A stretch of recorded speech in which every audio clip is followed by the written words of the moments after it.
Ես այդ ժամանակ եղել եմ հատուկ հանձնարարությունով դեսպան։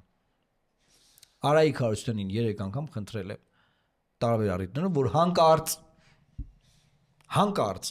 հրաժարական չտա։ Ոչ մի կոնֆիգուրացիայում հրաժարական չտա։ Մի դեպքում ինքը կարող հրաժարական տա, թե իրան սպանեն, գնդակահար են դե իրան։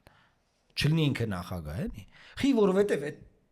նոյեմբերի 9-ի ստատուսի մեջ չի կարող լինի նախագահական ընտրություններ Ղարաբաղում։ Հասկանում ես, պրոստը չի կարող։ Ու Հայաստանի մի ամբողջ սեգմենտ աշխատում է այդ ուղղությամբ, որ այնտեղ լինի փոփոխություն, այո, որ իշխանությունը փոխվի։ Բան այնտեղ Ադրբեջանից անդադար ասում են, ախպեր, հենց այնտեղ ընտրություն եղավ, մենք մտնելու ենք։ Չի կարող լինի այդպես բան։ Դե քիչ կանամ քննադատել այդ։ Հասկանում ես,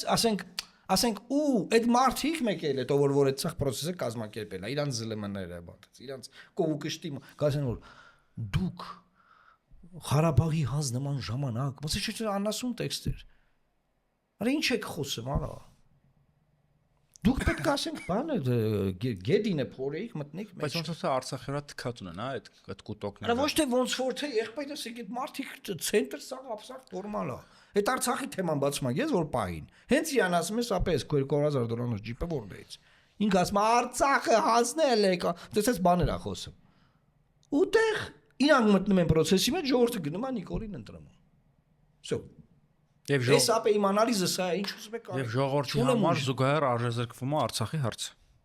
Ոչ միայն, լսի ուշադիր։ Արցախի հարցն էլ է արժեզրկվում։ Ազգային ամեն ինչ, հա։ Ով որ օպոզիցիոներա դառնում է նույնն է, որ սաղը թալանչի եք բան։ Ասենք որ թալանչիներ դառնեն օպոզիցիա, դու ավտոմատ դառնում ես իրանցից մեկը։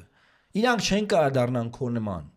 Խի որտեվ իրանց հետ համեմատած դու փոշի ես։ Ես հասկանում ես։ Մի հատ նախադասություն ասեմ, շարունակեք։ Ես մի գիտակցաբար։ Իրանք փողով գլխիդ կտան կգնես, ասենք այն կողմ, ասենք։ Այդ եմ ասում։ Փողի վրա կնստեն քեզանից բոյով կլինի։ Այդքան փող ունեն։ Ինչ են քննարկում։ Գիտակցաբար ես քիչ եմ խոսում, որ մատ հասկանանք Պարոն Մարուկյանը գիշերները ինչ է մտածում։ Ես գիշերները ֆուտբոլ եմ նայում, Պարոն Մարուկյանը մտածում է։